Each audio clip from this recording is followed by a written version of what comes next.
ಹರಿ ಓಂ ಶ್ರೀ ಗುರುಭ್ಯೋ ನಮಃ. ರಾಮಾನುಜದಯಾ ಪಾತ್ರಂ ಜ್ಞಾನವೈರಾಗ್ಯಭೂಷಣಂ ಶ್ರೀಮದ್ವೆಂಕಟನಾಥಾರ್ಯಂ ವಂದೇ ವೇದಾಂತದೇಶಿಕಂ. ನಾನು ವಸುಧಾ. ಎಲ್ಲರಿಗೂ ನಮಸ್ಕಾರ. ಈ ದಿನ ಪಾದುಕಾ ಸಹಸ್ರದ 95ನೇ ಪದ್ಯವನ್ನು ಅನುಸಂಧಾನ ಮಾಡೋಣ. ಈ ದಿನದ ಪದ್ಯ ಹೀಗಿದೆ.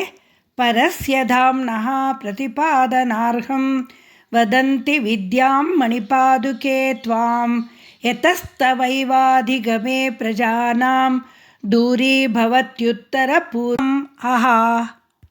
ಮಣಿಪಾದುಕೆ, ಮಣಿಪಾದ ರಕ್ಷೆಯೇ, ಆಂ ನಿನ್ನನ್ನು, ಪರಸ್ಯಧಾಮ್ನಃ ಅತಿಶಯವಾದ ತೇಜಸ್ಸುಳ್ಳ ಪರಮಾತ್ಮನ, ಪ್ರತಿಪಾದನಾರ್ಹಂ ಹೊಗಳುವುದಕ್ಕೆ ತಕ್ಕುದಾದ, ವಿದ್ಯಾಂ ಜ್ಞಾನವೆಂದು ಅಂದರೆ ಭಕ್ತಿ ಪ್ರಪತ್ತಿಗಳೆಂದು, ಸಂತಹ ವದಂತಿ ಜ್ಞಾನಿಗಳು ಹೇಳುತ್ತಾರೆ, ಯತಃ ತವ ಅಧಿಗಮೇ ಏವ ಯಾವ ಕಾರಣದಿಂದ ಜನರು ಪರಮಾತ್ಮನಲ್ಲಿ ಭಕ್ತಿ ಪ್ರಪತ್ತಿಗಳನ್ನು ಮಾಡಿದ ಮೇಲೆ ಪಡೆಯಬಹುದಾದ, ಪೂರ್ವಂ ಮಂ ಹಹ ಹಿಂದೆ ಮಾಡಿದ ಪಾಪಗಳೆಲ್ಲ ದೂರವಾಗುವುದೋ ಎಂದು ಉದ್ಗರಿಸಿದ್ದಾರೆ ಶ್ರೀ ವೇದಾಂತ ದೇಶಿಕರು.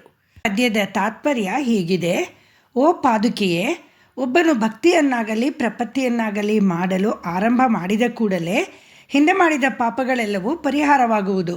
ಮುಂದೆ ನಮಗೆ ತಿಳಿಯದೆ ಬರಬಹುದಾದ ಪಾಪಗಳು ಸಹ ನಾಶವಾಗುವುದು. ಮುಂದೆಯೂ ಪಾಪ ಬರುವಂತಹ ಕಾರ್ಯವನ್ನು ಭಗವಂತ ನಮ್ಮಿಂದ ಮಾಡಿಸುವುದಿಲ್ಲ ಎಂದು ಶಾಸ್ತ್ರಗಳು ಹೇಳುತ್ತವೆ. ಭಕ್ತಿಯಿಂದ ಪಾದುಕೆಯನ್ನು ಯಾರು ಆಶ್ರಯಿಸುತ್ತಾರೋ ಅವರ ಪಾಪಗಳು ಸಹ ತನ್ನಿಂದ ತಾನೇ ನಾಶವಾಗುತ್ತದೆ ಎಂದಿದ್ದಾರೆ ಶ್ರೀ ವೇದಾಂತ ದೇಶಿಕರು. ಏಕೆಂದರೆ ಪಾದುಕಾದೇವಿ ಭಗವಂತನನ್ನು ಬಿಡದೆ ಜೊತೆಗಿರುವವಳು. ಅವಳನ್ನು ತಲೆಯ ಮೇಲೆ ಧರಿಸಿದರೆ ಸ್ವತಃ ತಾನೇ ಭಕ್ತಿಯು ಪ್ರಪತ್ತಿಯೂ ಆಗಿರುವ ಅವಳು ನಮ್ಮನ್ನು ಎಲ್ಲ ಪಾಪಗಳಿಂದ ಮುಕ್ತಗೊಳಿಸುವ ಮಹಿಮೆಯನ್ನು ಹೊಂದಿರುವವಳು ಎಂದರ್ಥ. ಜೀವಾತ್ಮನ ಶ್ರೇಷ್ಠ ಗುರಿ ಎಂದರೆ ಜನನ ಮರಣಗಳಿಂದ ಮುಕ್ತಿ ಮತ್ತು ಭಗವಂತನ ನಿರಂತರ ಸಾನ್ನಿಧ್ಯ. ಇದನ್ನು ಸಾಧಿಸಬೇಕಾದರೆ ಅನೇಕ ಜನ್ಮಗಳನ್ನು ಎತ್ತಬೇಕು, ಅಜ್ಞಾನ ಕಳೆಯಬೇಕು. ಆಂಡಾಳ್ ತನ್ನ ತಿರುಪ್ಪಾವೈನ 5ನೇ ಪದ್ಯದಲ್ಲಿ ಇದಕ್ಕೆ ಸುಲಭ ಉಪಾಯವನ್ನು ತಿಳಿಸಿಕೊಟ್ಟಿದ್ದಾಳೆ.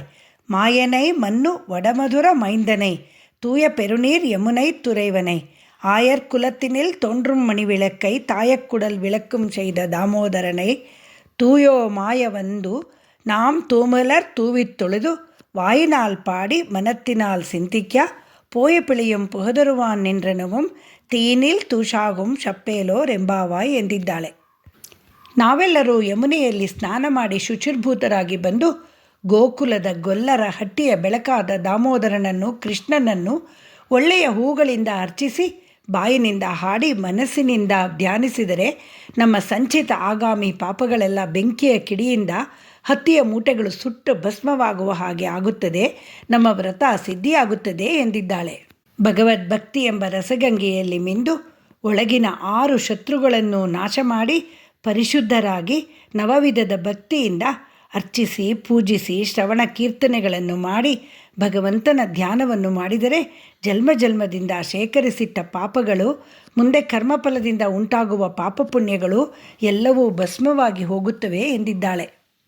ಆದರೆ ಗೋದಾದೇವಿಯ ಹಾಗೆ ನಿರ್ಮಲ ಮನಸ್ಸಿನಿಂದ ಭಗವಂತನಲ್ಲಿ ಉತ್ಕಟ ಪ್ರೇಮದಿಂದ ಭಗವಂತನಲ್ಲಿ ನಮ್ಮನ್ನು ಸಮರ್ಪಣೆ ಮಾಡುವುದು ನಮ್ಮಿಂದ ಸಾಧ್ಯವೇ?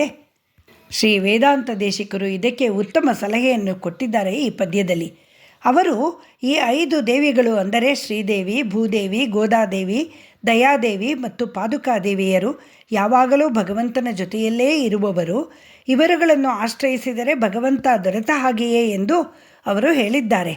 5 ದೇವಿಯರ ಮೇಲೆ 5 ಸ್ತೋತ್ರಗಳನ್ನು ರಚಿಸಿದ್ದಾರೆ. ಶ್ರೀಸೂಕ್ತಿ, ಭೂಸೂಕ್ತಿ, ಗೋದಾಸ್ತುತಿ, ದಯಾಶತಕ ಮತ್ತು ಪಾದುಕಾ ಸಹಸ್ರ. ಭಗವಂತನಲ್ಲಿ ಭಕ್ತಿಯಿಂದ ಪ್ರಪತ್ತಿ ಮಾಡಿದರೆ ಮುಕ್ತಿ ಖಚಿತ. ಇಲ್ಲಿ ವೇದಾಂತ ದೇಶಿಕರು ಮುಕ್ತಿಗಾಗಿ ನಾವು ಭಗವಂತನ ಬಳಿಗೆ ಹೋಗಬೇಕಿಲ್ಲ, ಅವನ ಜೊತೆ ಸದಾ ನಿರಂತರವಾಗಿ ಇರುವ ಈ 5 ದೇವಿಯರನ್ನು ಆಶ್ರಯಿಸಿದರೆ ಸಾಕು ಎಂದು ಹೇಳಿದ್ದಾರೆ. ಪಾದುಕಾದೇವಿ ಸ್ವತಃ ಭಕ್ತಿ, ಅವಳೇ ಪ್ರಪತ್ತಿಯ ಸಾಕಾರ ಮೂರ್ತಿ. ಅವಳನ್ನು ಆಶ್ರಯಿಸಿದರೆ ಪಾಪಗಳೆಲ್ಲ ನಾಶವಾಗಿ ಮುಕ್ತಿಯ ಭರವಸೆ ದೊರೆಯುತ್ತದೆ ಎಂದು ಹೇಳಿದ್ದಾರೆ. ಇನ್ನು ಪಾದುಕೆಯನ್ನು ನಮ್ಮಾಳ್ವಾರರ ಅವತಾರ ಎಂದುಕೊಂಡರೆ ನಮ್ಮಾಳ್ವಾರರು ಹಾಗೂ ಇತರ ಆಳ್ವಾರ ಆಚಾರ್ಯರುಗಳು ಭಕ್ತಿ ಎಂಬ ಅಷ್ಟಾಕ್ಷರಿ ಮಂತ್ರವನ್ನು, ಪ್ರಪತ್ತಿ ಎಂಬ ದ್ವಯಮಂತ್ರವನ್ನು ಜೀವಾತ್ಮರಿಗೆ ಉಪದೇಶಿಸಿ ಹಿಂದಿನ ಪಾಪಗಳನ್ನೆಲ್ಲ ತಮ್ಮ ಜ್ಞಾನದ ಕಿಡಿಯಿಂದ ಸುಟ್ಟು ಭಸ್ಮ ಮಾಡಿ ಮುಂದೆ ಕರ್ಮಫಲಗಳು ಅಂಟದಂತೆ ಬಿಡಿಸಿ ಮುಕ್ತಿಯ ಮಾರ್ಗವನ್ನು ತೋರಿಸುತ್ತಾರೆ. ಆಳ್ವಾರ್, ಆಚಾರ್ಯ, ಗುರುಗಳ ಈ ಉಪಕಾರಕ್ಕೆ ಪ್ರತ್ಯುಪಕಾರವೆಂಬುದೇ ಇಲ್ಲ. ಪಾದುಕಾದೇವಿಯು ಮಹಾಮಹಿಮಳು. ಅವಳನ್ನು ಆಶ್ರಯಿಸಿ ನಮಗೂ ಭಗವಂತನಿಗೂ ಮಧ್ಯೆ ಇರುವ ಪಾಪದ ಮೂಟೆಗಳನ್ನು ಭಸ್ಮ ಮಾಡಿಬಿಡುತ್ತಾಳೆ ಎಂದಿದ್ದಾರೆ. ಬೇಡನೊಬ್ಬ ದರೋಡೆಗಾರನಾಗಿ ಅಜ್ಞಾನದಿಂದ ದುಷ್ಕರ್ಮಗಳನ್ನು ಮಾಡುತ್ತಿದ್ದಾಗ ನಾರದ ಮಹರ್ಷಿಗಳು ಅವನಿಗೆ ಸಿಕ್ಕಿ ಅವನಿಗೆ ರಾಮನಾಮವನ್ನು ಉಪದೇಶ ಮಾಡಿದರು.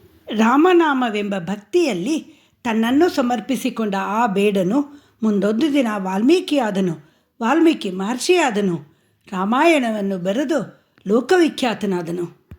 ಗುರುಗಳ ಆಶ್ರಯ ಸಿಕ್ಕಿದ್ದರಿಂದ ದುಷ್ಟ ಬೇಡನೊಬ್ಬ ಭಗವಂತನ ಕಥೆಯನ್ನು ಭಕ್ತರಿಗೆ ದೊರಕಿಸಿಕೊಟ್ಟಂತಾಯಿತು. ಅಂತಹ ಪವಾಡವನ್ನು ಕಾಣಬಹುದು ಗುರುಗಳ ಕೃಪೆಯಲ್ಲಿ.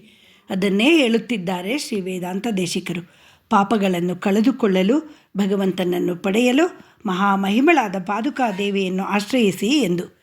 ಶ್ರೀ ರಂಗಮಣಿ ಪಾದುಕಾಭ್ಯಾಂ ನಮಃ. ಶ್ರೀ ನಿಗಮಾಂತ ಮಹಾದೇಶಿಕಾಯ ನಮಃ.